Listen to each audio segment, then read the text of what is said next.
सभी आर्य धर्म प्रेमियों से प्रार्थना है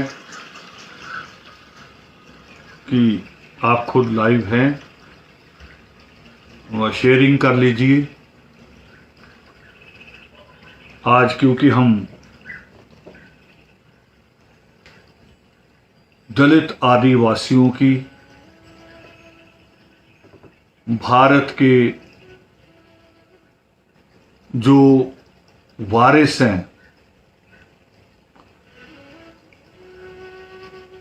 उनकी आज़ादी की बात करने जा रहे, आज़ादी के दिवस की। कुछ लोगों को आज़ादी शब्द से लगेगा कि देश 15 अगस्त 1947 15 अगस्त 1947 में देश आज़ाद हुआ। वो भी दुरुस्त है। और एक और सच्चाई है, वो सच्चाई ये है कि हमारी आज़ादी किसी गांधी, किसी पटेल, किसी नेहरू के कारण नहीं। हमारी आज़ादी बाबा साहब भीमराव अंबेडकर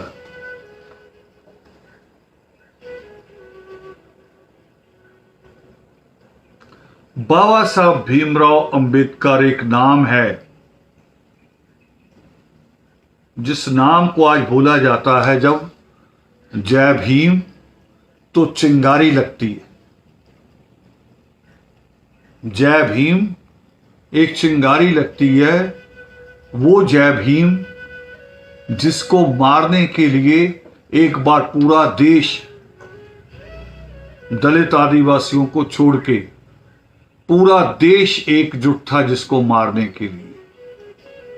आज वो जय भीम चिंगारी भी है। आज वो जय भीम बहुत सारे राजनीतिक दलों की लाइफ की उनकी एक लाइन है, एक ऑक्सीजन है जो उनको जान देती है। और ये जय भीम बाबा साहब भीमराव अंबेडकर, डॉक्टर साहेब, विश्व ज्ञान प्रतीक, वीर श्रोमणी, वंशदानी और भारत के संविधान के निर्माता, भारत रत्न कहां से आए? यहां से। ये वो स्थिति है। सच ये है, ये सच है जहां से बाबा साहब भीमराव अंबेडकर ऐसी ही एक मां ने, सिर पे गंदगी उठाने वाली मां ने,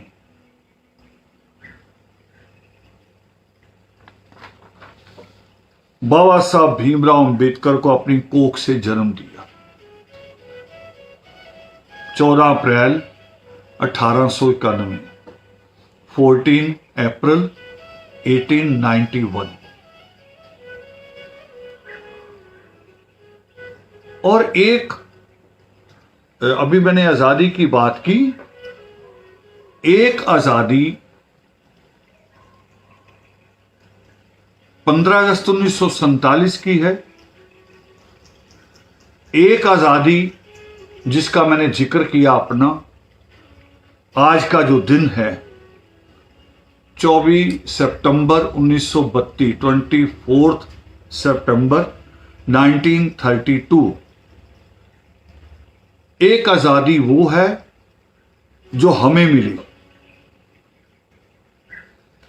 और एक और आजादी का संग्राम कहा जाता है, था कुछ राजाओं की आपसी अपने अपने स्वार्थों के लिए एकजुटता, लड़ाई, जो 1857 में हुआ, 1857 में, जिसको आज बहुत महिमा मंडित किया जा रहा है, बहुत उसको प्रसिद्धि दी जा रही है। गौरव से कहा जाता है कि देश की पहली स्वतंत्र, देश की नहीं थी, रानी झांसी के अडॉप्ट किए लड़के को मान्यता नहीं मिल रही थी, इसलिए रानी झांसी लड़ रही थी। बाकी सबके भी अपने अपने ऐसे स्वार्थ थे कि जो east India company British government की भेजी हुई थी, वो उनको राज परिवार के तौर पे, गद्दी सिंहासन के तौर पे उनको मान्यता नहीं दे रही थी। उसमें देश की कोई समस्या नहीं थी, किसान की कोई समस्या नहीं थी, वो लगान के लिए लड़ाई नहीं थी, वो गलियों सड़कों के लिए लड़ाई नहीं थी, वो शिक्षा के लिए लड़ाई नहीं थी, राज परिवारों की लड़ाई थी। और जो मंगल पांडे के उसकी स्वार्थ की सिद्धि पे चढ़ गया, और उस लड़ाई को माता दीन भंगी ने भी लड़ा था। मंगल पांडे करते हैं, झांसी झांसी करते हैं। रानी झांसी तो किला छोड़ के चली गई थी। जाइए झांसी, किले के ऊपर बकायदा लगा हुआ प्लेट एक किनारे किले की दीवार पे कि यहां से रानी झांसी कूद के गई, मिलेगा वहां। और वो ग्वालियर के पास जाके एक जो भूसा होता है गांव में, जो फसल के बाद जो बचता है, उसके बड़े बड़े बना दिए जाते हैं संभालने के लिए, कुछ स्तूप जैसे। उसके अंदर रानी झांसी घुस गई थी, जिसको अंग्रेजों ने बाहर से आग लगा दी, और वो अपने बच्चे के सहित वहां मारी गई, या आप शहीद भी कह सकते हैं। मगर लड़ी नहीं। जो किले पे जो लड़ रही थी वो मां झलकारी भाई थी, झलकारी भाई, जो रानी झांसी की ड्रेस पहन के लड़ रही थी, मुकाबला वो कर रही थी।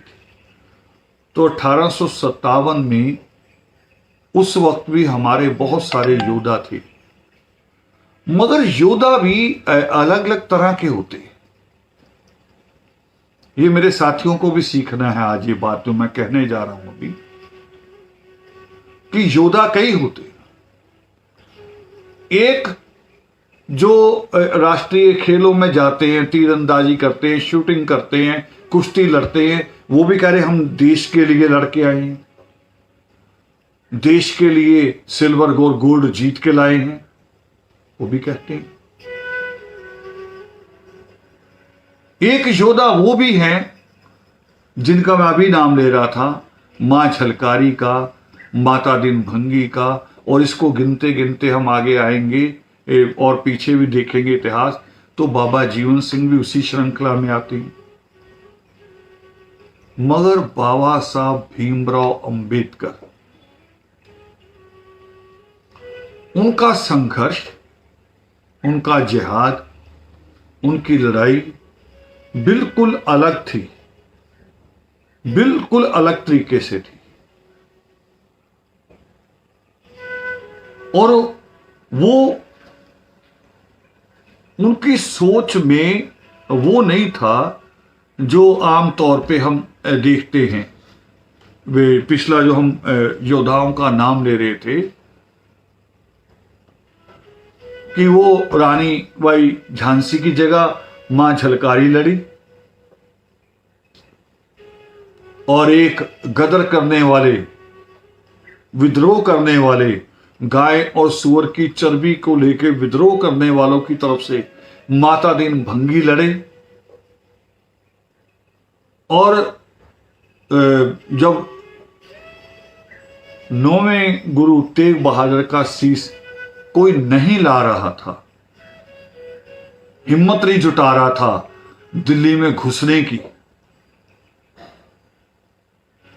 लाल किले की तरफ जाने की हिम्मत नहीं जुटा रहा था, तब अमर शहीद बाबा जीवन सिंह गए थे। मगर इनको अगर हम देखेंगे तो इसमें दलित अस्मिता, दलित अस्तित्व, यानी जो देश के हम मूल लोग हैं, द्राविड़, नागवंशी, आदिवासी, उनकी स्वतंत्रता, उनके अधिकारों की बात कोई नहीं थी। वो लड़ाई किसी दूसरे के पक्ष में गई, ताजपोशियां दूसरों की हो गई। और कौम वहीं की वहीं रही। मगर वो सपूत बाबा साहब भीमराव अंबेडकर, ये सपूत जो विदेश पढ़ने गया, एक सफाई मां पेशा के पेट से, जिसने जन्म लिया ऐसी मां के पेट से,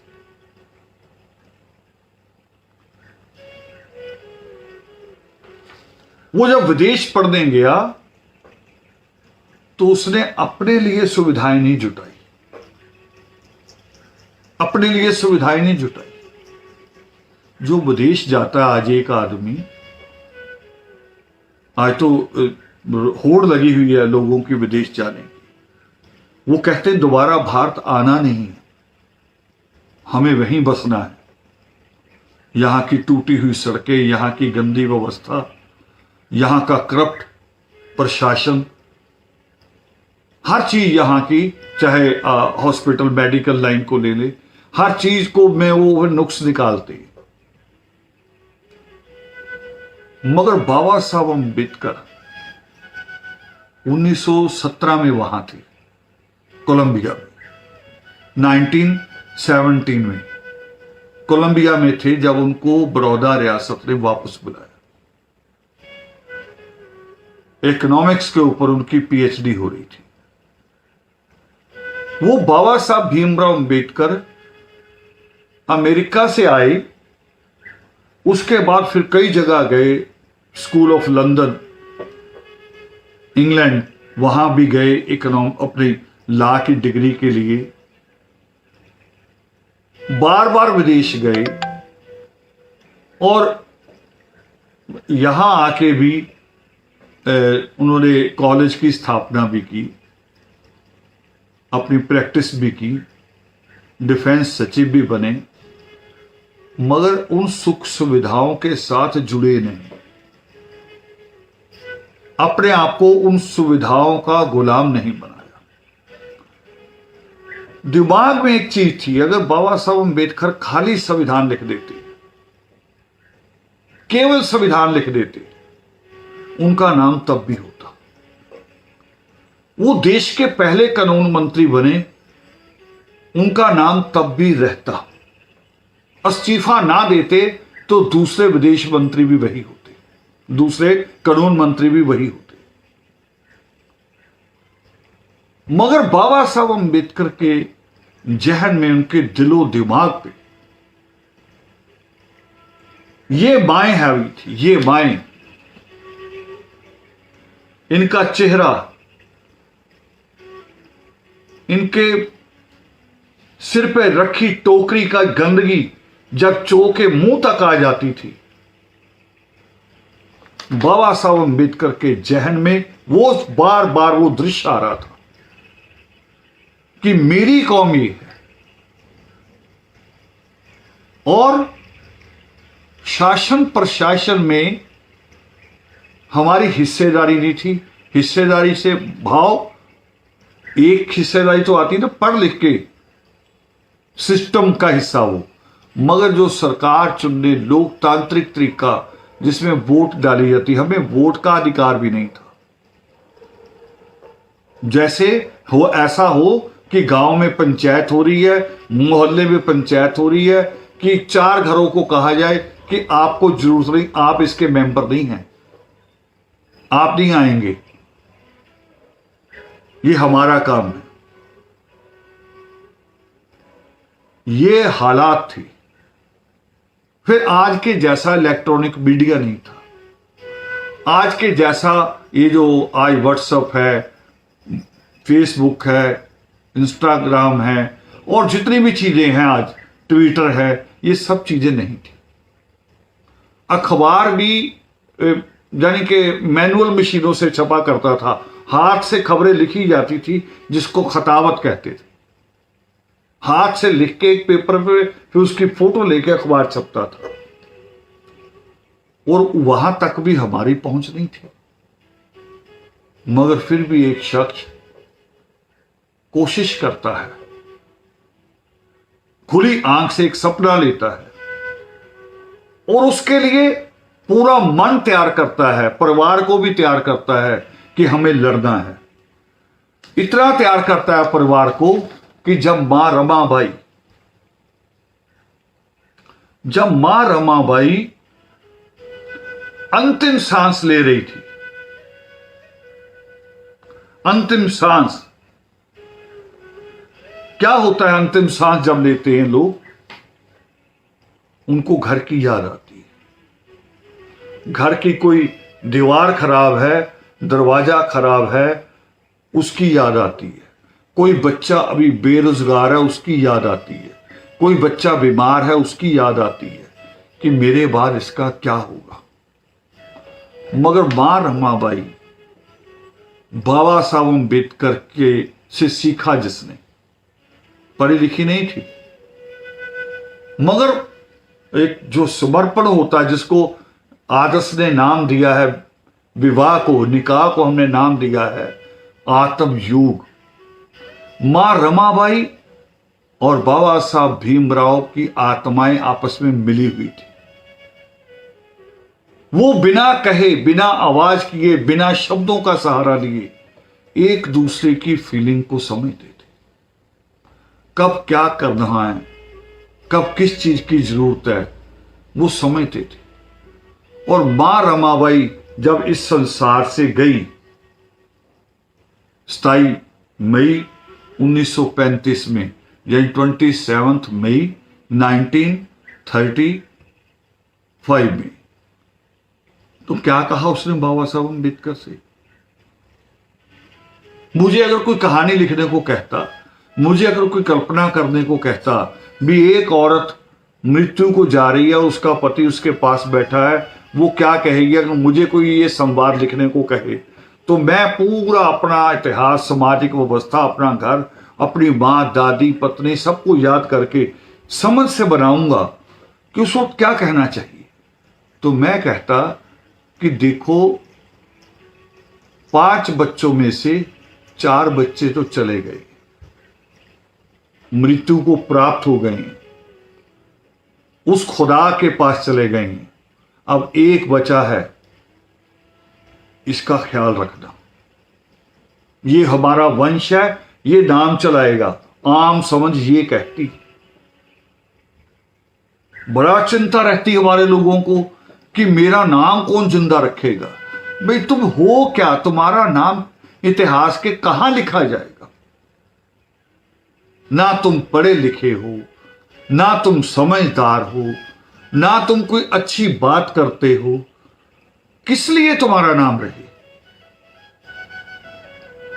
और जिनकी औलाद नहीं होती, उनका नाम नहीं होता।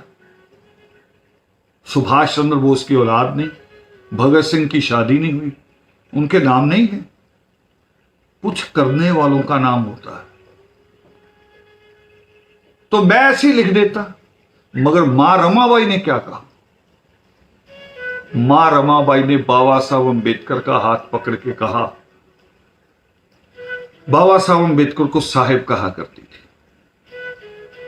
क्योंकि पहली बार देखा था किसी वाल्मीकि बच्चे को, किसी भंगी समाज के बच्चे को स्कूल और लंदन और अमेरिका जाते हुए, कोट पैंट में कोर्ट जाते हुए, वो पहले शख्स थे। तो मां रमाबाई उनको साहिब कहा करती थी।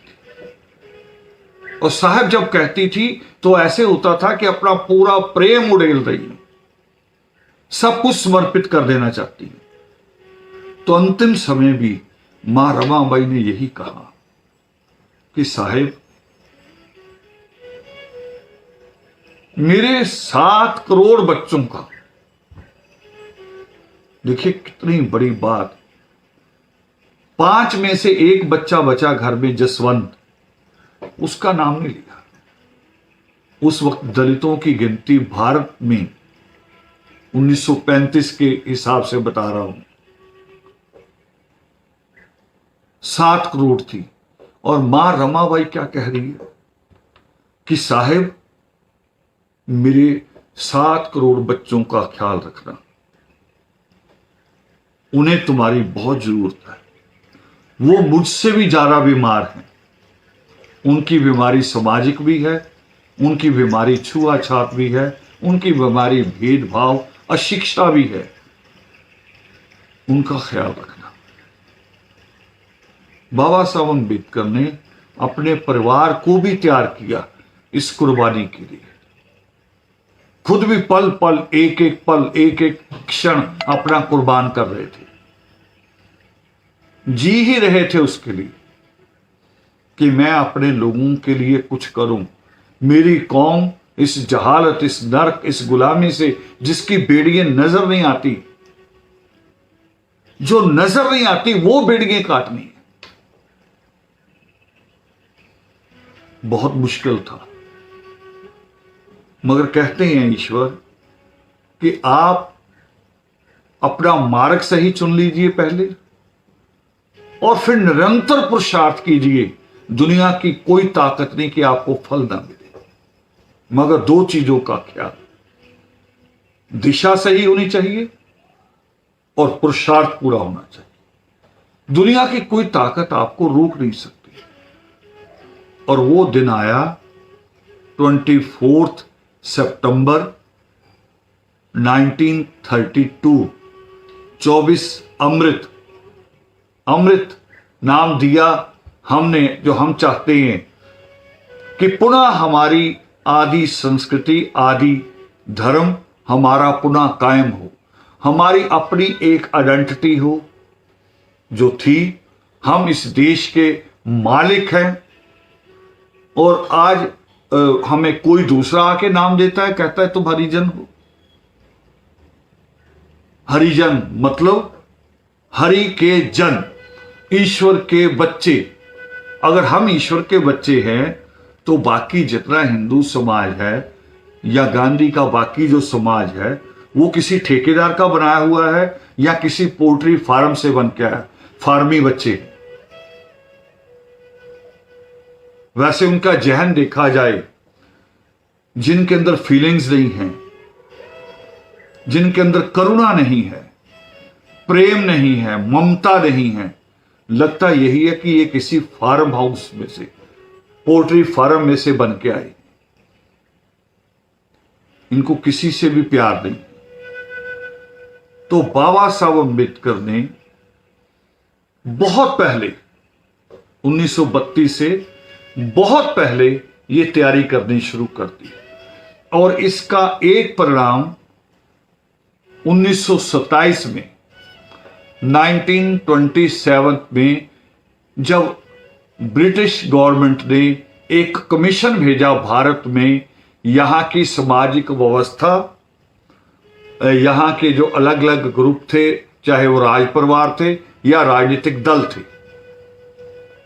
छोटी छोटी रियासतें भी थी, और जो धार्मिक और सामाजिक ढांचा था भारत का, उसको समझने के लिए भेजा एक साइमन कमीशन।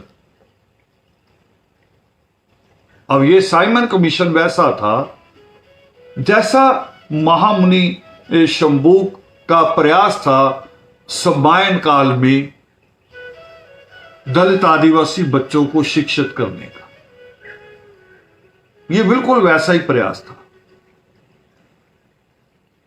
और हर बार जब ये प्रयास होता है, जब कहीं दलित की बात आती है, आदिवासी की बात आती है, उसी वक्त देश को लगता है कि देश में कोई यानी अयोग्यता आ गई है, कोई बवाल हो गया, कोई जबरी हो गया है, जैसे हम कोई डाका डाल रहे हैं किसी चीज के ऊपर।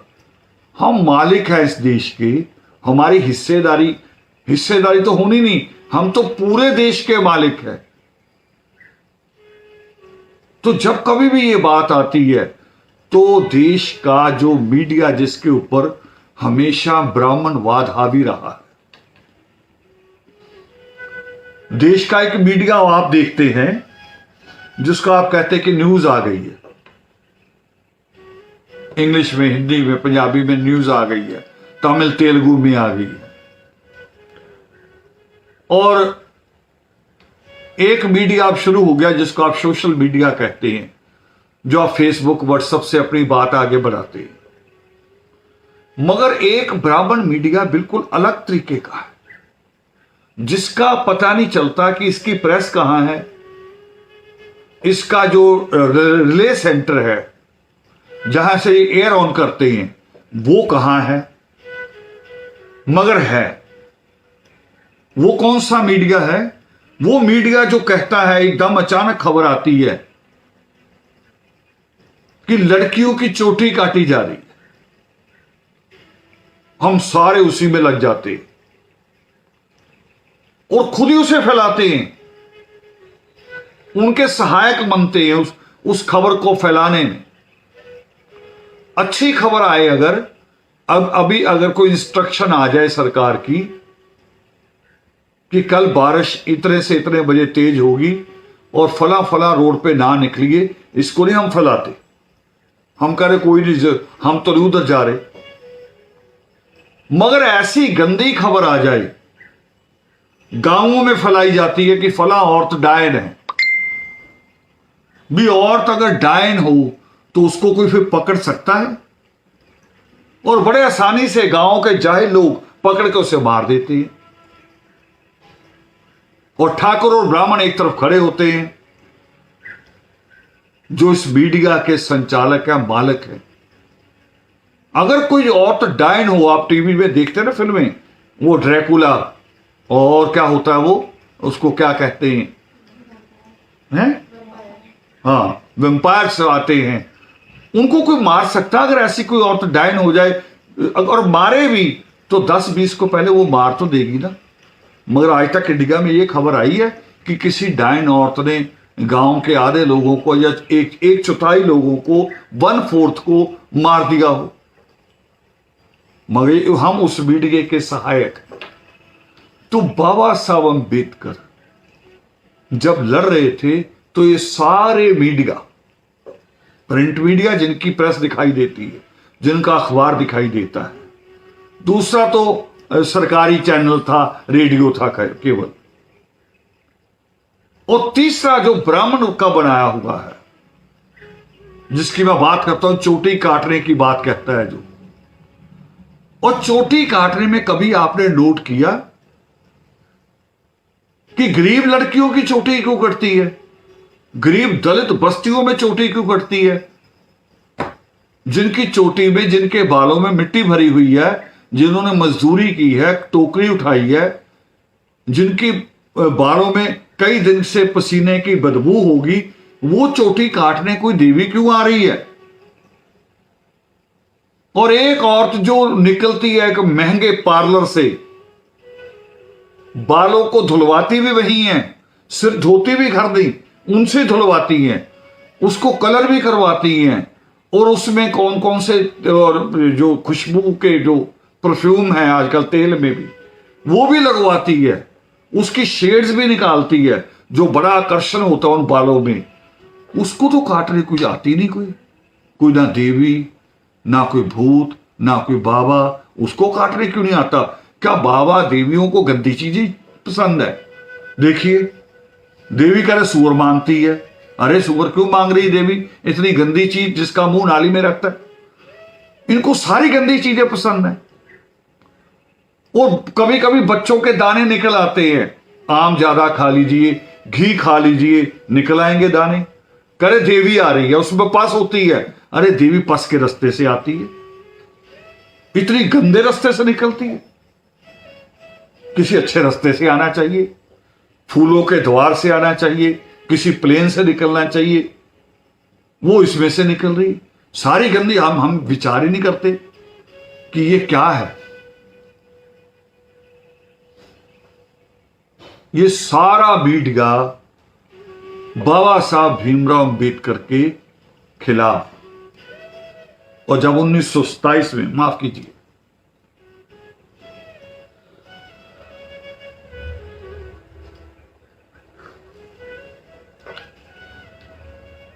नाइनटीन 27 में जब साइमन कमीशन आया तो हमें पढ़ाया जाता, हमने भी पढ़ा, आपने भी पढ़ा होगा। साइमन कमीशन यानी बहुत गंदा कमीशन, उसे सांप्रदायिकता का नाम दिया गया। बहुत बहुत जानी के बुरे बुरे शब्द कहे गए, मगर वो कमीशन करने क्या आया था, कभी सोचा हमने? उसी कमीशन ने देखा था आके कि भारत में दो तरह के लोग हैं, दो गुलाम हैं भारत में, एक अंग्रेजों का गुलाम पूरा देश, और उस पूरे देश का एक और गुलाम बीच में जो उन सबका गुलाम है, जो उन सबकी गंदगी उठाएगा, जो सबके मरे हुए जानवर उठाएगा, जो उनके बाजारों में नहीं आएगा, जो नया कपड़ा नहीं पहनेगा, जिसका बच्चा स्कूल नहीं जाएगा, एक वो गुलाम है। साइमन कमीशन ये देख रहा था। बाबा साहब अम्बेडकर ने उनको दिखाया कि तालाब में से कुत्ता पानी पी सकता है, मगर अछूत दलित पानी वहां नहीं पी सकता।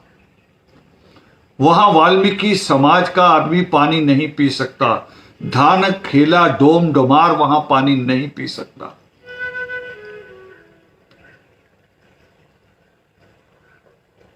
कुत्ता पी सकता है, भैंसें उतर सकती हैं।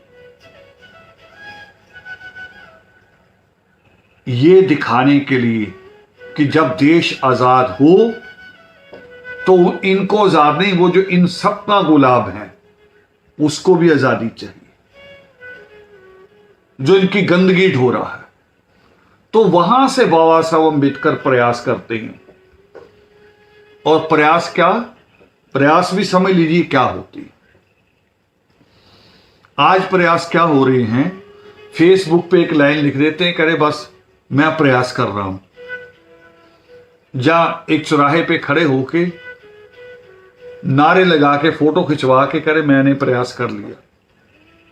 बाबा साहब अम्बेडकर ने ऐसे नहीं प्रयास किया। बाबा साहब अम्बेडकर ने बहुत काम किए। उनकी किताबों को पढ़िए। बाबा साहब अम्बेडकर की स्पीच और राइटिंग्स दोनों छपी हुई हैं। हिंदी में 22 वॉल्यूम है, इंग्लिश में भी है वो, और भाषाओं में भी, मराठी में भी है। तो बाबा साहब अम्बेडकर ने पहले इकट्ठा क्या किया कि जनसंख्या कितनी है ऐसी जातियों की जिनको अछूत माना जाता है, जिनको अस्पृश्य माना जाता है, जिनकी परछाई से बचा जाता है, इनकी जनसंख्या देश में कितनी है, ये किस किस नाम से जाने जाते हैं। क्योंकि जब आप किसी सरकार से बात करने जाओगे तो आपके पास कुछ होना चाहिए, इसको कहते हैं होमवर्क। पहले उन्होंने वो होमवर्क किया, सारा कुछ तैयार करके फिर अंग्रेज सरकार के आगे रखा कि एक भारत ये है, जिनके लिए मां रमाबाई कहती है कि मेरे 7 करोड़ बच्चों का ख्याल रखना, कि एक भारत ये है। और इस भारत को कौन आजाद करेगा? आप गांधी को आजादी दे जाओगे, पटेल को आजादी दे जाओगे, नेहरू को दे जाओगे, सावरकर भी आजाद हो जाएगा बिना कुछ किए, मगर अंबेडकर कैसे आजाद होगा? इतनी डिग्रियां लेने के बाद भी अंबेडकर आजाद नहीं माना जाएगा। रात के 10 बजे बाबा साहब अंबेडकर का सामान एक पारसी परिवार उठा के बाहर फेंक देगा, उसकी आजादी कब आएगी? वो कैसे आजाद होगा? उसको भी आजादी चाहिए। समझ में आया अंग्रेजों को कि हां भारत की समस्या है, रियासतें भी हैं भारत की अलग अलग। अगर भारत में हैदराबाद निजाम है तो गोलकुंडा का निजाम भी है, ग्वालियर का राजा भी है, नाभा और पटियाला का राजा भी है। उनको समझ में आया कि बहुत रियासतें हैं छोटी छोटी, और कश्मीर का राजा भी है, ये भी हैं।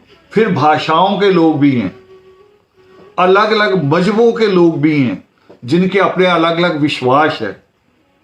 वो पूरे एक देश में, उससे पहले एक देश नहीं था, उससे पहले अकबर ने किया देश को एक, इसलिए अकबर को महान कहा जाता है। उसने सारे देश को एक किया। शेर शाह सूरी ने लाहौर से लेके कैलकटा तक रोड बनाया जिसको आज जीटी रोड कहते हैं, NH1। उन्होंने देश को एक किया, जोड़ा। पहले देश एक नहीं था और हमारे लिए तो बिल्कुल एक नहीं था। हम तो ऐसे थे कि जिस गांव में रहते हैं उस गांव के जितने जमींदार हैं, उस गांव में जितने बनिए हैं, उस गांव के जितने ब्राह्मण हैं, ठाकुर हैं, हम उनके यहां गुलामी करेंगे, बंदगी उठाएंगे। और अगर हम छोड़ के जाना चाहें तो हम गांव छोड़ के जा नहीं सकते। दूसरे गांव में जाएंगे तो दूसरे गांव का ठाकुर अपने लठैत भेजेगा, हमें लाठियां मार के वापस भेजा जाएगा उसी गांव में कि जाओ वहीं गुलामी करो। हमारी तो इतना सीमित दायरा था, पूरा देश हमारे लिए था ही नहीं। ये हालात थे देश के, जिसको एक कहते ना हमें वो गौरव वाला देश, वो गौरव नहीं, वो शर्मनाक देश था। वो छोटे छोटे कारागार, जेलें थी हमारे लिए, वो देश था। और बाबा साहब अंबेडकर ने उस देश को तोड़ा। और आज भी ये मानसिकता जागती है, मैं याद करा दूं, अभी भी ये मानसिकता जागती है, पंजाब में भी जाग जाती है। पंजाब के गुरुद्वारों से अभी अनाउंसमेंट हुई पिछले साल कि गांव का कोई आदमी फसल जो काटते हैं दूसरे गांव में नहीं जाएगा, इसी गांव में काटेगा और जो मजदूरी हम देंगे वही उसे लेनी पड़ेगी। देखिए, उनके अपने बच्चे तो कनाडा और ऑस्ट्रेलिया जाएंगे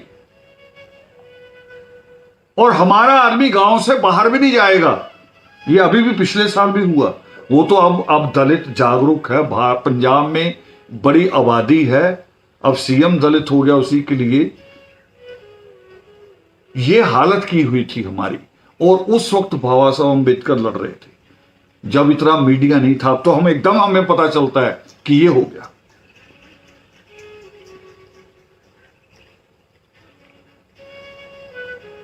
और उस वक्त कैसे लड़े होंगे, कैसे उन्होंने अपनी लड़ाई लड़ी होगी, अपनी बात कैसे रखी होगी। इसलिए उन्होंने कहा जो उनके पास ताकत थी सबसे बड़ी, उनके पास ताकत थी एक तो कौम के प्रति ईमानदारी। उनको पता था मुझे अपनी कौम के लिए करना, अपने लिए नहीं करना। और मैंने हमेशा कहा कि जो भी लोग राजनीति में जाते हैं उनके पास दो ऑप्शन होते हैं, एक कौम, एक अपना पेट। उसमें से वो चुने किसे भरना है। जो अपना पेट चुनते हैं उनकी जुबान कौम के लिए नहीं खुल सकती।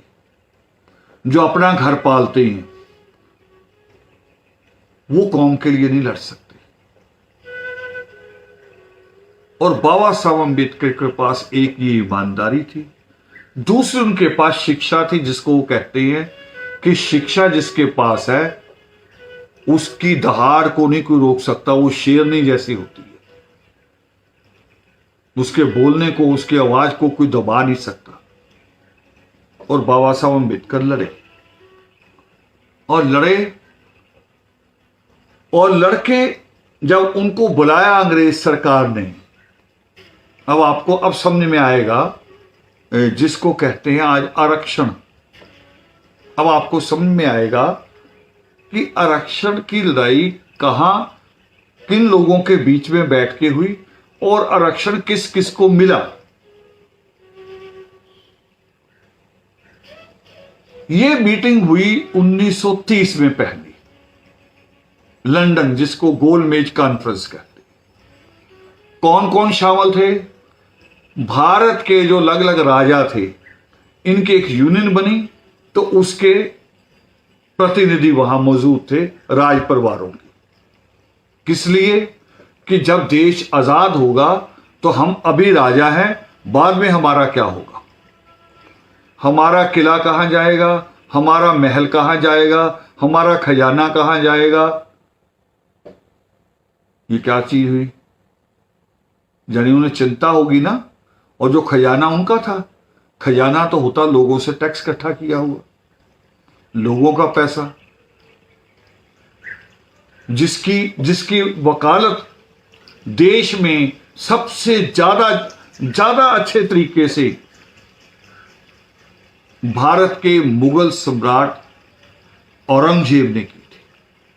जब उसके पिता ने ताजमहल बनाया और उसके बाद कल्पना करने लगा कि एक ताजमहल और बनाऊंगा काले पत्थर का, तो उसे मजबूरन अपने पिता को जेल में डालना पड़ा। किस लिए? मारा नहीं उसने, रोटी से नहीं रोका, एक जेल भी नहीं थी, वो उसी के एक किले के एक जगह में रखा गया जैसी जगह में वो पहले भी रहते थे। नौकर चाकर भी दिए गए, सुरक्षा के लिए भी लोग दिए गए, मगर रोका कहां से गया?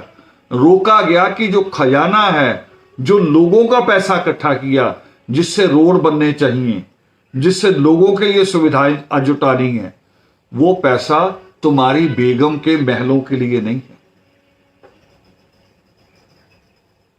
औरंगजेब जमीन पे लेटता था राजा होते हुए, इतना ईमानदार राजा था, जमीन पे लेटता था और अपने हाथ से कुरान लिख के, हाथ से लिखी जाती थी किताबें, वो जब बिकता था उसका जो पैसा मिलता था उसकी रोटी खाता था, खजाने से पैसा लेके रोटी नहीं खाता। वो खजाने की चिंता देश के सारे राजों को होगी, अपने अपने राजपाट की हो गई, कश्मीर के राजा को सबसे ज्यादा हो गई। बदनाम किया जा रहा हैदराबाद निजाम कि जी पटेल ने आजाद करा लिया। पटेल कश्मीर को क्यों नहीं आजाद कराने चला गया? कश्मीर को क्यों छोड़ दिया? अगर कश्मीर को पटेल आजाद कराने था, हैदराबाद तो हमारे अंदर था, कभी भी करा लेते, अंदर था, भारत के अंदर, ऐसे छोटा था। ये जो सिरे पे बैठा था कश्मीर, अगर इसकी चिंता, सरहदों की चिंता पहले करनी चाहिए। एक पूरा मिसाल बता रहा हूं चंद्रगुप्त मौर्य की। चंद्रगुप्त मौर्य जब लड़ाई लड़ रहे थे, शुरुआती दिनों में उनको जीत नहीं प्राप्त हो रही थी, तो ऐसे ही एक रात को किसी घर के बाहर छुप के बैठे हुए थे और अंदर मां अपने बच्चे को रोटी दे रही थी। तो बच्चे को जब रोटी दी तो बच्चा बीच में से तोड़ के रोटी को खा रहा। मां ने कहा, चंद्रगुप्त ना बन, रोटी को एक किनारे से शुरू किया जाता है, फिर पूरी खाई जाती है, बीच में से करेगा रोटी सारी वेस्ट हो जाएगी। चंद्रगुप्त को समझ में आया भी एक किनारे से लड़ना, अंदर सेंटर से नहीं लड़ना। तो पटेल अगर उस किनारे को चिंता करता कश्मीर की, तो आज कश्मीर समस्या नहीं होनी थी दुनिया में। वो मोह था एक राजा हरि सिंह का, और ऐसे सारे राजा इकट्ठे होकर 1930 में अंग्रेजों के पास गए कि जी हमारे किले, हमारा राजपट महल, हमारे खजाने का क्या होगा, हमारे पास जो घोड़े हैं, सेना है, ये है, ये सब चीजों का क्या होगा। अपनी अपनी चिंता। और उसमें फिर कांग्रेस के प्रतिनिधि, उसमें जो और छोटे छोटे दल बने हुए थे, मुस्लिम लीग थी, उसके प्रतिनिधि, और उसमें सिख प्रतिनिधि भी शामिल हुए। भी अगर देश आजाद होगा मुसलमानों का क्या होगा, अगर देश आजाद हुआ तो सिखों का क्या होगा। तो बाबा साहब अम्बेडकर को नहीं जाना चाहिए था, फिर उनका जाना जायज कैसे नहीं है। मगर जैसे ही बाबा साहब अम्बेडकर उसमें शामिल हुए, गांधी ने हो हल्ला मचा दिया। राज परिवारों के जाने की चिंता नहीं थी, अलग अलग प्रतिनिधि जो धर्म के नाम पे, जातियों के नाम पे जा रहे थे, उनकी चिंता नहीं थी, मगर बाबा साहब अम्बेडकर के जाति चिंता हो गई। बड़ा उनको लगा। और फिर यहां अखबारों में बयान देने लगे, कब्जा तो उन्हीं का होता है अखबारों पे, कि ये सब सारे दलित अछूत हमारे भाई हैं और उनका नेता मैं हूं। गांधी अपने आप को कह रहा खुद ही, मैं उनका नेता हूं। भाई नेता तो कोई आपको मानेगा, आप खुद ही नेता कैसे हो जाओगे उनके?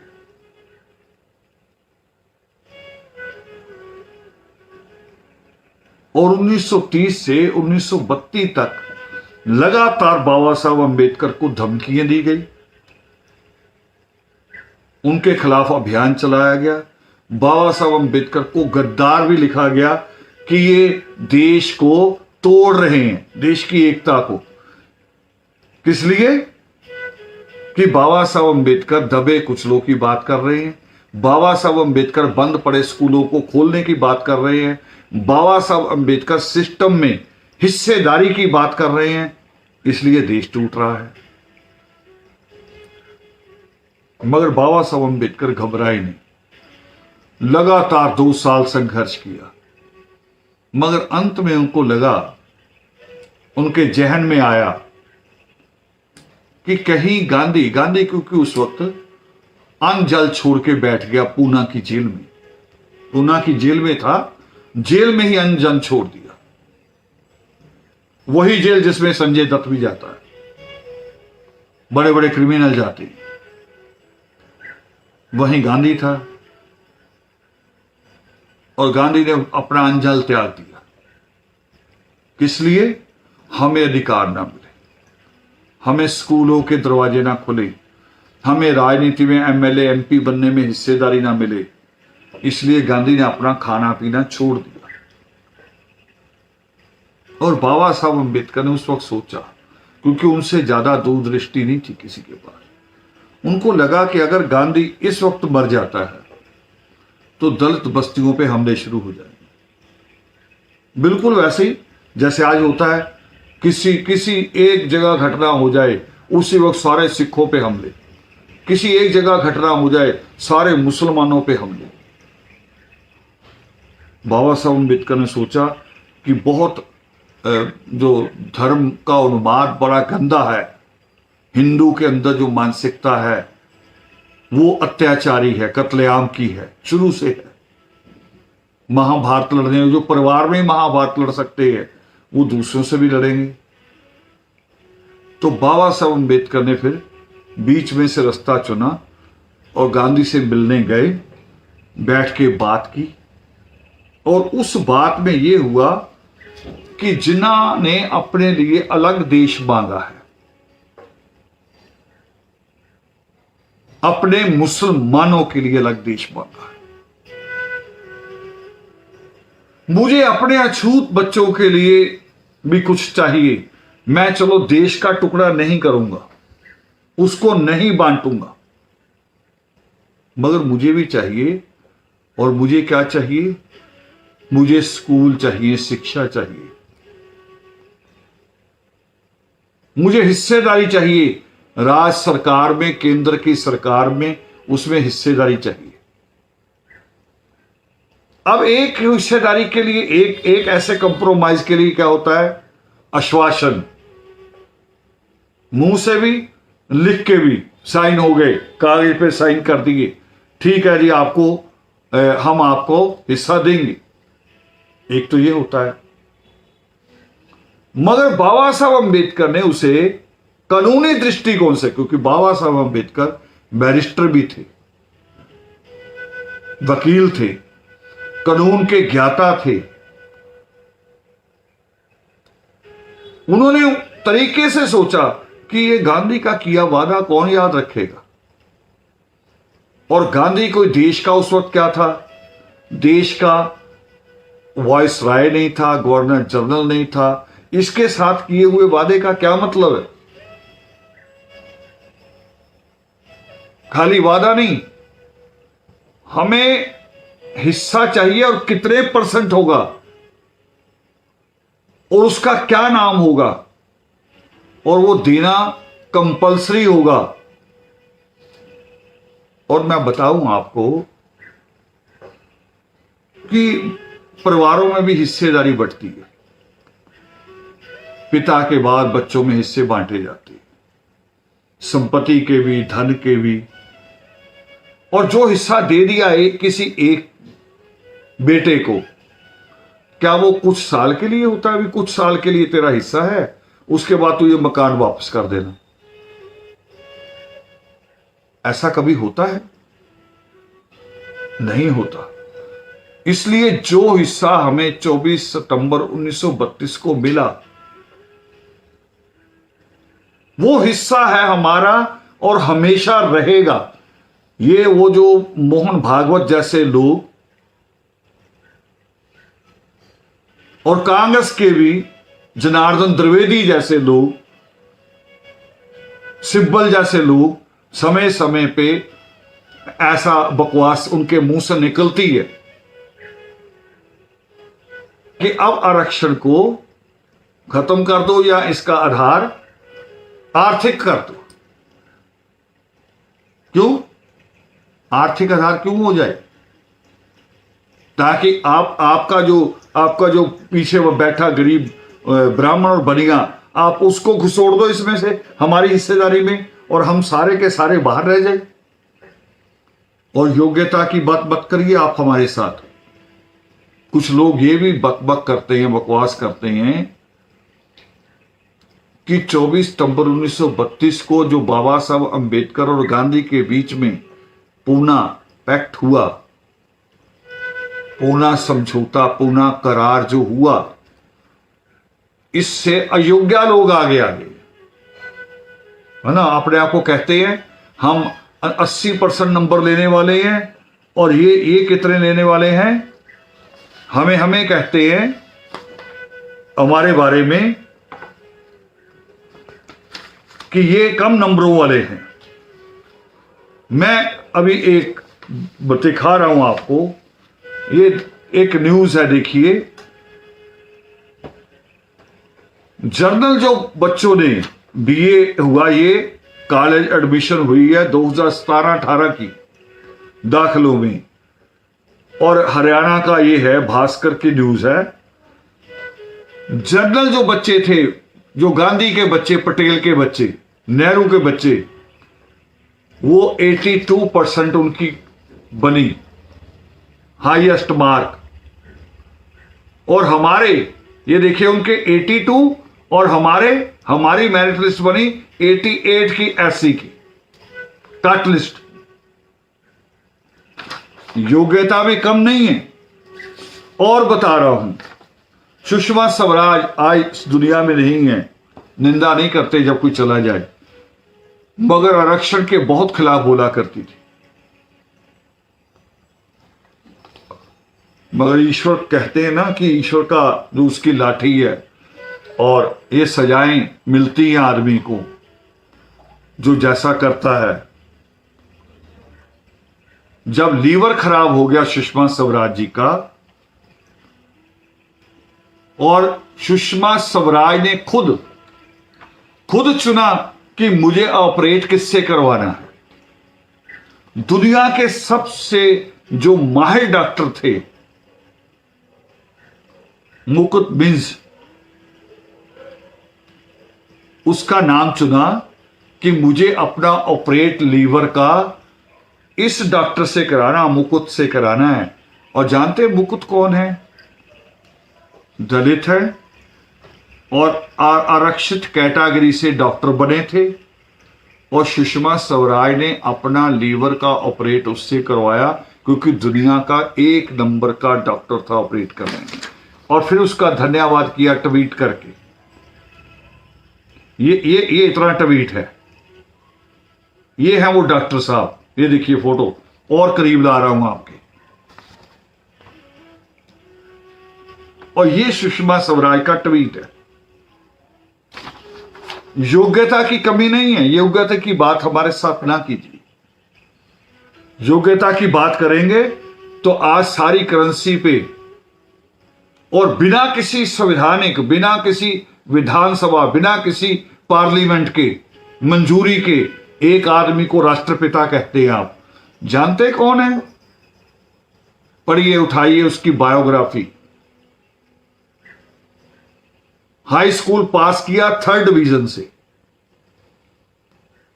वकील बने 3rd डिवीजन के, पहले 3 केस लगातार हारे, वकील बन ही नहीं पाए। लोगों ने केस देना बंद कर दिया कि मोहनदास करमचंद गांधी फेल वकील है। और फिर उनके पिता ने उनको अफ्रीका की एक कंपनी में, वकील नहीं होते वो, मुलाजिम होते, जो कानूनी फॉर्म भरते हैं, कचहरी के बाहर बैठे होते हैं लोग, फॉर्म भर के देते, वकील नहीं होते वो। कंपनी ऐसे रखती है वकीलों को अपने फॉर्म को भरने के लिए कि स्पेलिंग चेक कर लो, ये भी चेक कर लो, बाद में बड़े वकील देखते हैं। फिर एक कंपनी में, अफ्रीका की कंपनी में गांधी गए, और बाबा साहब अम्बेडकर कौन थे? जिन्होंने लॉ की डिग्री सबसे बड़े लॉ के कॉलेज से की, लॉ स्कूल खोला और देश के पहले कानून मंत्री बने, और पूरे देश को मजबूर होके, पूरे देश ने घुटने टेक के संविधान लिखने की बाबा साहब अम्बेडकर से अपील की। वो बाबा साहब अम्बेडकर थे। योग्यता की बात आप करते हैं, कौन खड़ा हुआ जब गुरु तेग बहादुर जी का शीश लाना था? वाल्मीकि कौम का एक बुजुर्ग, वाल्मीकि कौम का एक योद्धा, वाल्मीकि कौम का योद्धा, वो अमर शहीद बाबा जीवन सिंह। योग्यता की बात मत कीजिए। योग्यता तो हमें साबित करने नहीं दी गई। योग्यता की बात करते हैं जो एकलव्य का अंगूठा काट लेते हैं, वो योग्यता की बात हमारे साथ करेंगे। उनके बच्चे बकवास करेंगे। और करिए हमारे साथ, योग्यता अगर करनी है। देखिए, खेल के मैदान में जब रेस लगती है, 4 लोग रेस में खड़े हैं या 8 खड़े हैं, वो 8 खड़े के जब गोल घूमेंगे तो सर्कल पूरा कैसे होना है? अब सर्कल, जो अंदर का सर्कल तो इतना सा हो गया, बिल्कुल छोटा अंदर, जो अंदर सर्कल बनेगा वो बिल्कुल छोटा हो जाएगा।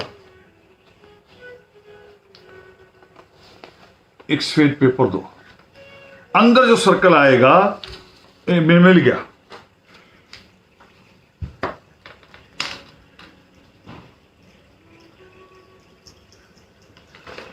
ये है इतना सा सर्कल अंदर,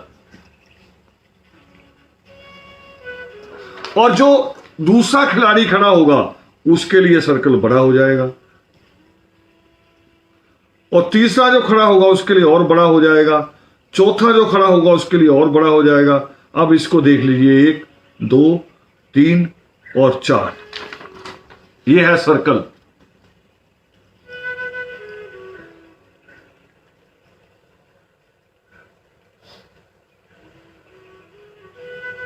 ये तरीका है। मगर अब इसकी सबकी दूरी बराबर निकले तो क्या किया जाता है?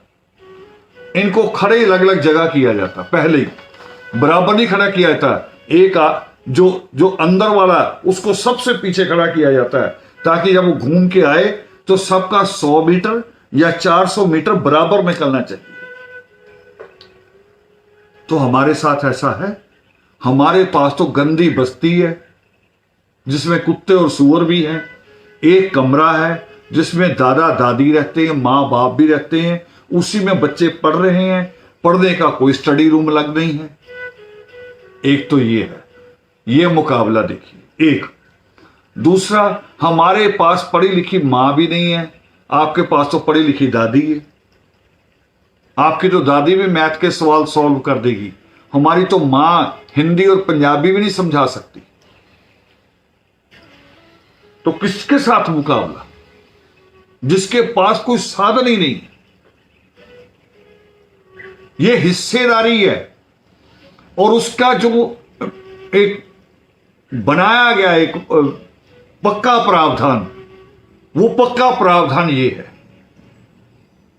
कि जिसको नजर कमजोर है वो आंख पे ऐनक लगाएगा, उसे साफ दिखाई देगा, तो दूसरे को इतराज क्या? पेपर तो एक ही है, वो ऐनक लगा के देख रहा है, आप बिना ऐनक के देख रहे हैं। जो साधनहीन है, जो कमजोर है, वो कमजोर को ऐनक की जरूरत पड़ रही है।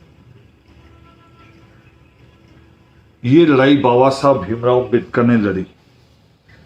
और बता रहा हूं, देश में जो पहला आईएएस का पेपर हुआ, देखिए जो पहला आईएएस का पेपर हुआ देश में, उसमें क्या किया? जिसमें 3 कैंडिडेट जो टॉपर थे, 3 कैंडिडेट ब्राह्मण थे एन कृष्णन, दूसरे ब्राह्मण थे अनिरुद्ध देशगुप्ता और तीसरे दलित थे अच्युतानंद दास नमोशूद्रा। और नंबर क्या थे तीनों के, आप एक बार नजर मारिए। ये चार्ट है, आपको मिलेगा, गूगल से सर्च करेंगे कि पहले आईएएस की मेरिट बताओ हमें। ये देखिए नंबर, जिसको ऊपर रखा है, जिसको 800 नंबर दिए गए, ये 800 थे नहीं, और जिसके 700 कर दिए उसके 700 थे नहीं। ये नंबर है बराबर, ये देखिए यहां जोड़ आ रहा है। ये इंटरव्यू का घपला है, इंटरव्यू का, जिसका कोई लिखित रिकॉर्ड नहीं। नंबर कितने थे? कृष्णन के नंबर थे 260, कृष्णन के नंबर बन रहे थे 602 कृष्णन के, और देशगुप्ता के बन रहे थे 495, 495, और अच्युतानंद दास के टोटल नंबर बन रहे थे 609, यानी कि कृष्णन के 602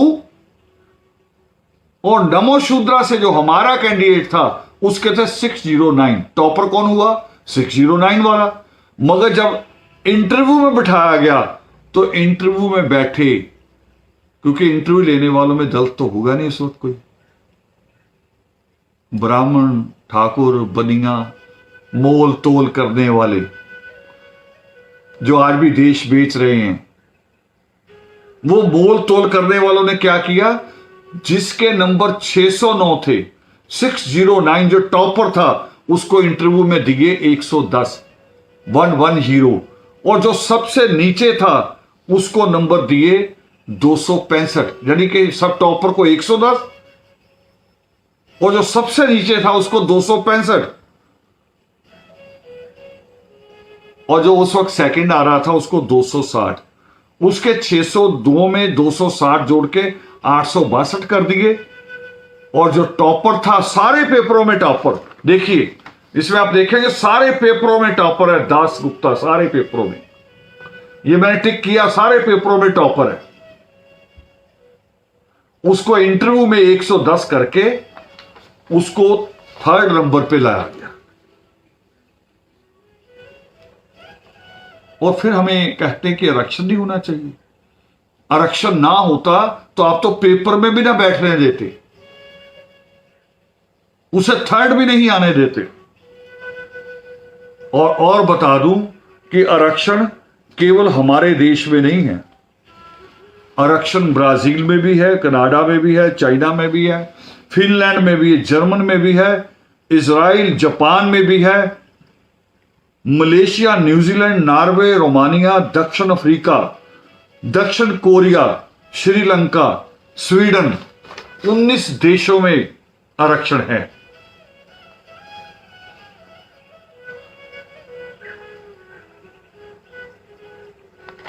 और आरक्षण क्या है, मैं इसको और तरह से समझा दूं, अमेरिका के तरीके से समझ लीजिए। वहां अमेरिका में भी आरक्षण है, वहां जात पात नहीं है, वहां छुआछात नहीं है, वहां पर नस्ल भेद है, गोरा और काला।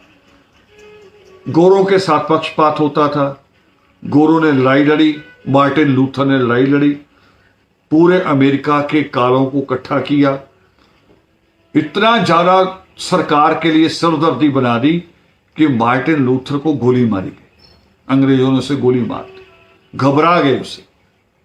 मगर मार्टिन लूथर किंग को मार सकते हैं, उसके संघर्ष, उसकी सोच को नहीं मार सकते।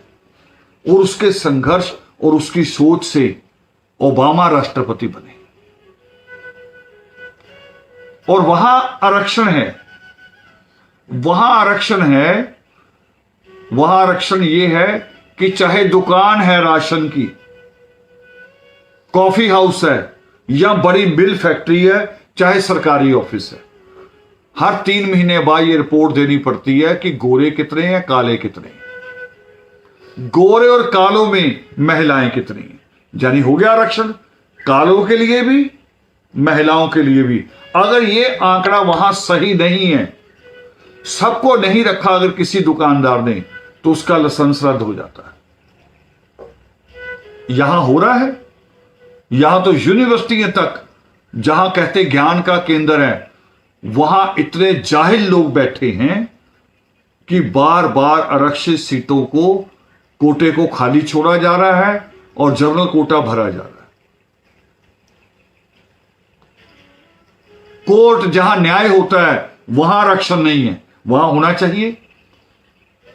वहां हमारी हिस्सेदारी नहीं होगी तो हमें रिप्रेजेंट कौन करेगा, कौन रिप्रेजेंट करेगा? हिस्सेदारी वहां भी होनी चाहिए।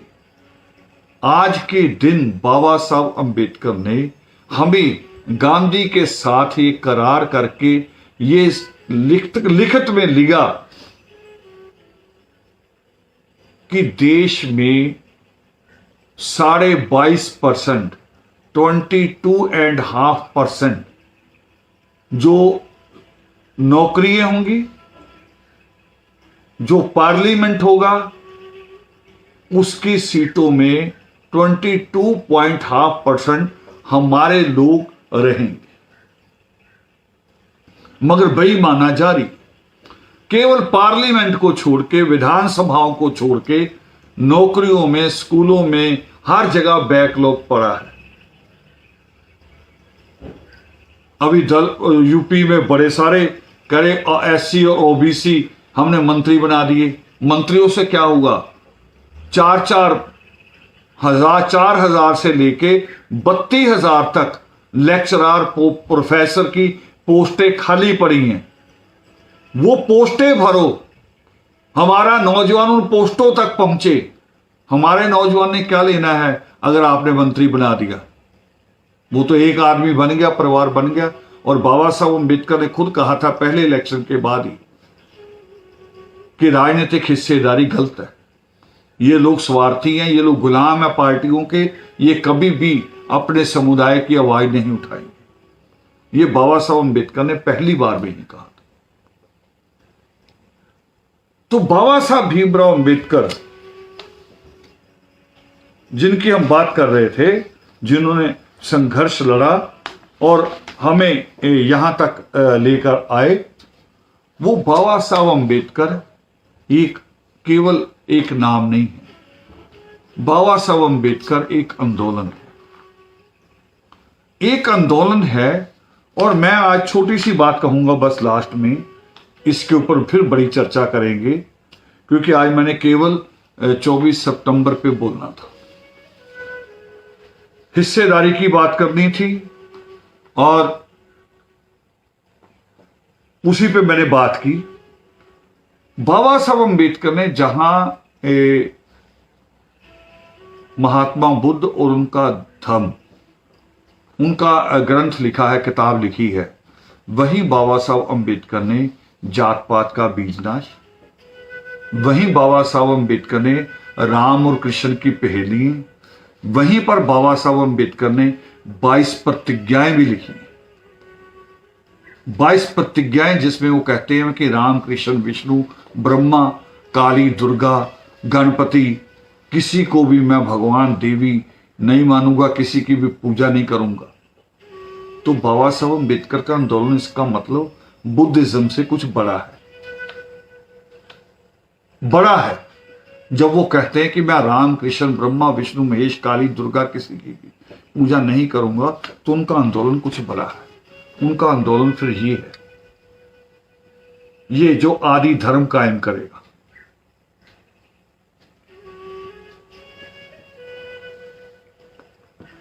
और इस पे हम बात करेंगे, यही हमारा सपना है। हमने इसी आदि धर्म को कायम करना है और कर रहे हैं। मुश्किलें आज भी हैं, आज मुश्किलों का रूप बदल गया है, मगर जात पात, छुआछात, पक्षपात वैसा ही है। रूप बदले हैं। आज हमारे साथ हाथ मिलाते हैं, मगर हाथ मिला के पीठ में खंजर मारते हैं। मगर हमें अपना संघर्ष जारी रखना है। बिना ये सोचे कि हमें क्या मिलेगा। बाबा साहब अम्बेडकर ये सोचते कि मुझे क्या मिलेगा, तो उनके पास तो इतनी डिग्रियां थी कि दुनिया का सबसे बड़ा पद उनको मिल सकता था। वो सोचते थे मेरी कौम को क्या मिलेगा, तो हमने उस तरीके से लड़ना है।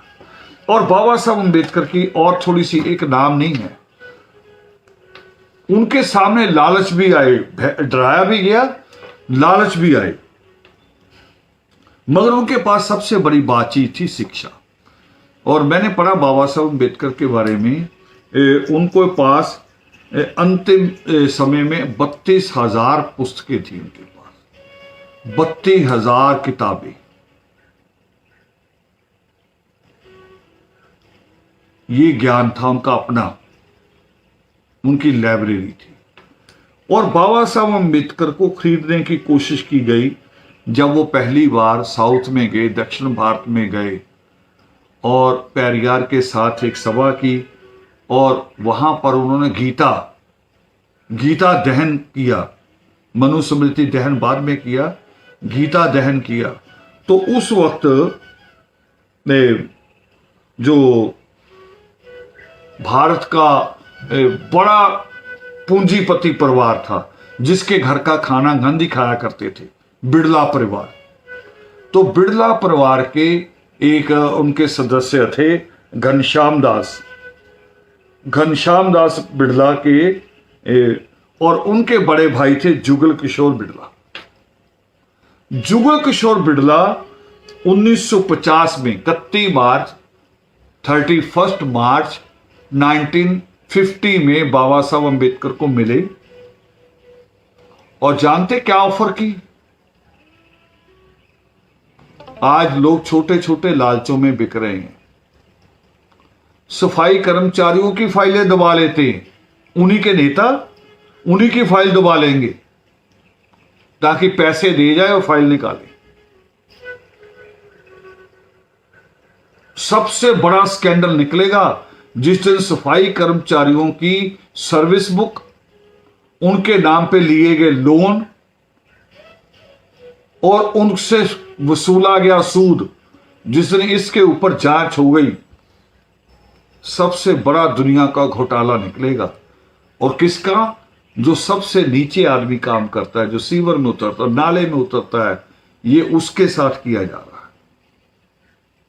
मगर 31 मार्च 1950 को बाबा साहब अम्बेडकर को जुगल किशोर बिड़ला ने कहा था कि आप हिंदू धर्म के खिलाफ ना बोलिए, और मैं आपको आपकी अपनी कौम के सुधार के लिए, उसके विकास के लिए, आपके विचार, अंबेडकर के विचारों को फैलाने के लिए बाबा साहब अम्बेडकर को 10 लाख रुपए की ऑफर, 1950 की कह रहा हूं, 10 लाख छोटा शब्द आज। 1950 में जब लोगों की तनख्वाह 1 या 1.5 रुपया होती थी, 1 रुपये 50 पैसे शायद, और आज उसी आदमी की 4th क्लास की तनख्वाह कम से कम है 25 से लेके 30,000 रुपया। 1 रुपए के मुकाबले में चलो 20,000 भी मान लो, 1 का 20,000, तो 10 लाख का कितना बनेगा? 10 लाख मल्टीप्लाई 20,000, ये कितने अरब रुपया बनता है? ये ऑफर बाबा साहब भीमराव अंबेडकर को दी गई थी 31 मार्च 1950 को। और बाबा साहब अंबेडकर ने क्या कहा? वो कह रहे मैं बिकाऊ नहीं, और दुनिया की कोई ताकत, दुनिया की सारी संपत्ति मुझे खरीद नहीं सकती, क्योंकि मुझे मेरे लोगों ने खरीद रखा है। मेरा दिल दिमाग मेरी कौम के लिए, मुझे उनके लिए लड़ना है। आज सोचिए आपके आसपास कितने लोग हैं ऐसे। हम बिना वजह आज लड़ाई लड़े जा रहे हैं। डी अधिकार बाबा साहब अम्बेडकर ने एमएलए एमपी बनेंगे, और एमएलए एमपी कौन बन रहे हैं? जो कभी कौम का नाम नहीं लेते, जो कौम का खून चूसते हैं, जो पगड़ी बांध ले तो सरदार जी कहलवाते हैं और शहर में रहें तो तिलक लगाते हैं, आज वो हैं। और बाबा साहब अम्बेडकर वो थे जो सीधे सीधे कहते थे कि मैं ब्रह्मा विष्णु महेश राम कृष्ण काली दुर्गा गणपति इनको नहीं मानूंगा, ना इनको भगवान मानूंगा, ना इनकी पूजा करूंगा, ना मैं वेदों को मानूंगा, ना इनकी संस्कृति को मानूंगा। वो बाबा साहब अम्बेडकर, ऐसा आज एक भी नेता है हमारे पास? क्योंकि हम राजनीति की तरफ भाग लिए। हमें पहले सामाजिक आंदोलन लड़ना चाहिए था, समाज को दुरुस्त करना चाहिए था। समाज में इतनी बुराइयां हैं, इतनी कमियां हैं।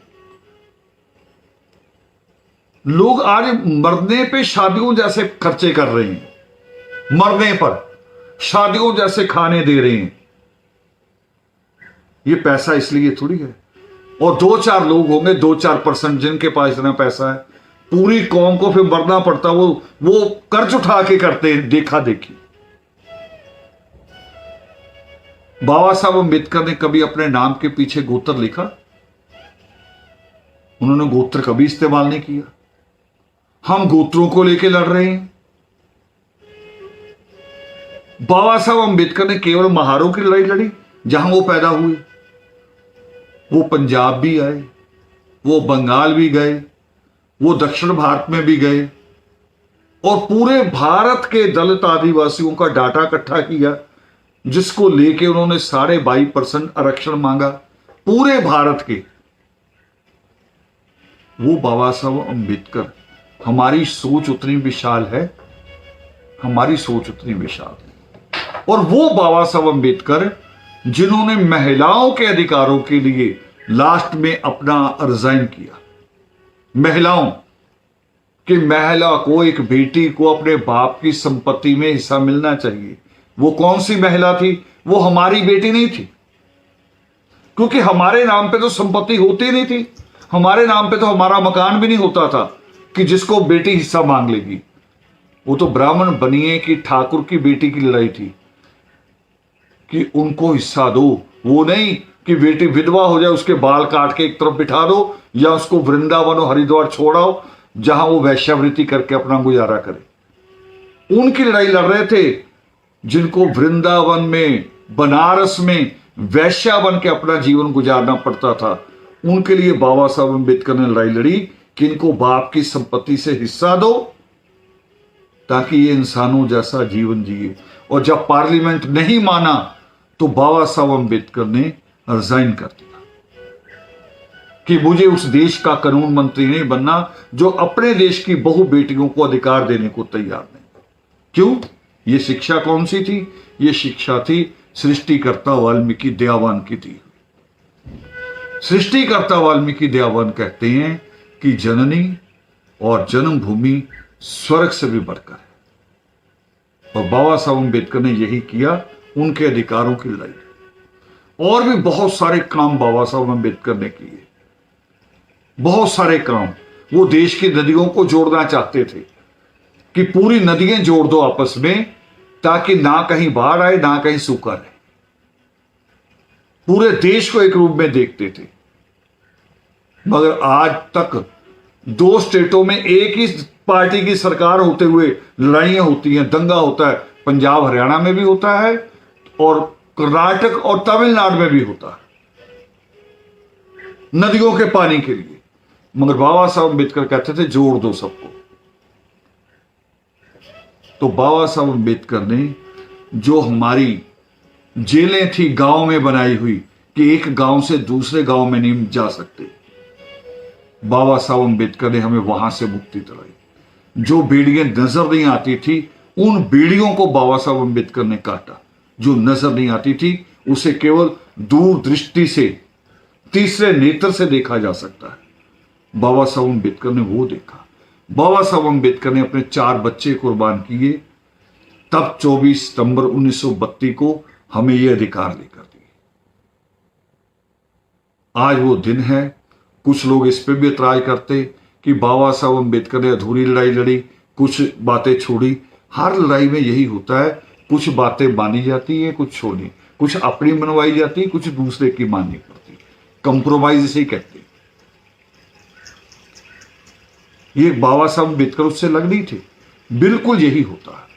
अभी अभी अभी हुआ, पंजाब के किसानों ने पंजाब बंद कर दिया रक्षाबंधन के दिनों में, और रेट मांगा फसल का, गन्ने का 400 रुपए, मगर समझौता हुआ 360।